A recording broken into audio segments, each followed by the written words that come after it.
Does a soulmate exist? I know for a fact we don't completely agree on this. Make sure you hit the subscribe button right now. Ring that little bell notification so you never miss another live stream, another video. Join this family because you can't do it alone. I don't think that there's one perfect person for everyone. As much as I want to think that I'm perfect for you, handmade by God, I think that does a couple things. One is spouses die. And then somebody found love again later in their life. I've seen that. Another thing is that if one person married the wrong person and they married someone else, then everybody is like off by 1 degree, right? It's kind of like, yes. So I have a hard time digesting that now, because you're probably referencing Old Testament when God told so-and-so to find this woman, right? You're probably thinking of those biblical stories. Me too. I do think there are times in history, because of the genealogy of Jesus and how intentional that God is, that he did orchestrate some marriage. So do I believe that God never picks somebody for someone? No. I do believe that God intentionally, for certain reasons, will pick someone. But I had 3 people in my life tell me that God told them that they were going to marry me. No, they were doing that. I only married one. They were trying, yeah, I got her. Now, I never said that God told me. No, you never. That's hokey. That's weird. And kind of manipulative. Hey, girl, God told me. Sure. We agree and disagree. So let me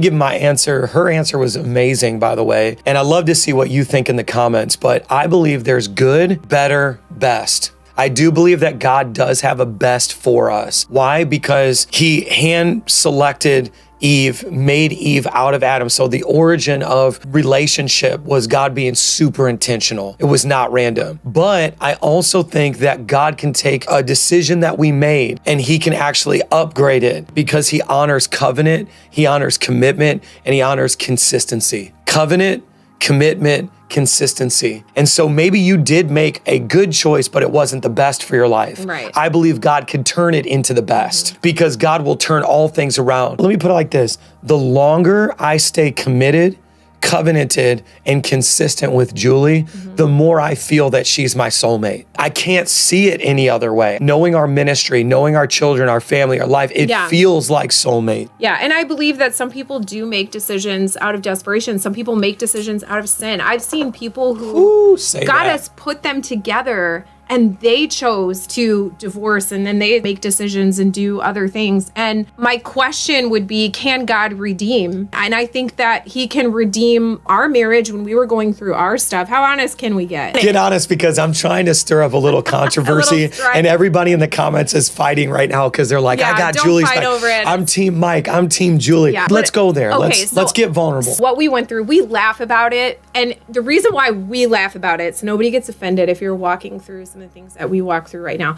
We laugh about it because we are not those same people. It's funny to think who we were throwing plates. It's funny to think that we would try to hurt one another, like really bad on purpose. It's hard to think that I'd be like phone stalking and like doing all that stuff. Like it's funny to think about those things at this point. So that's why we laugh. It's not that it's actually funny. But there were times when we were going through that stuff where I would think, how is this God's will for my life? When you're betrayed, when you're lied to, when you're done wrong, like why would God, was that God's purpose for my life? And I just don't believe. I think those are decisions that people make in their flesh. They make in their sin. Then I have to decide but can God redeem? So you may have thought, even though we kind of disagree a little bit, I believe that you can become someone's soulmate. We had to become I was going to make that point. Soulmate. She's stealing my notes. I mean, what I really wanted to do was divorce his butt and move on. Okay. If Which we're being she had real. every right. And I had every right. Every right biblically 10 years ago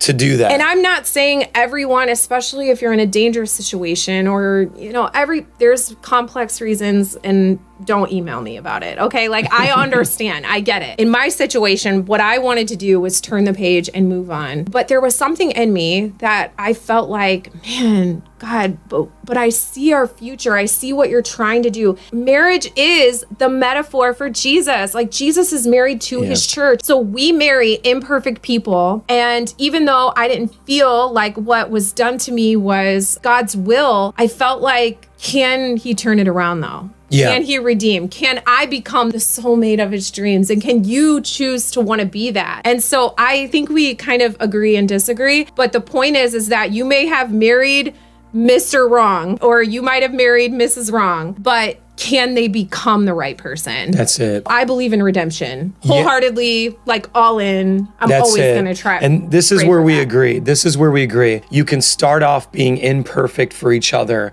but become perfect for each other. So hit the subscribe button now, hit the follow button, ring that bell notification, and let me know in the comments after you did that. Say, I'm a new subscriber, and let's go from there.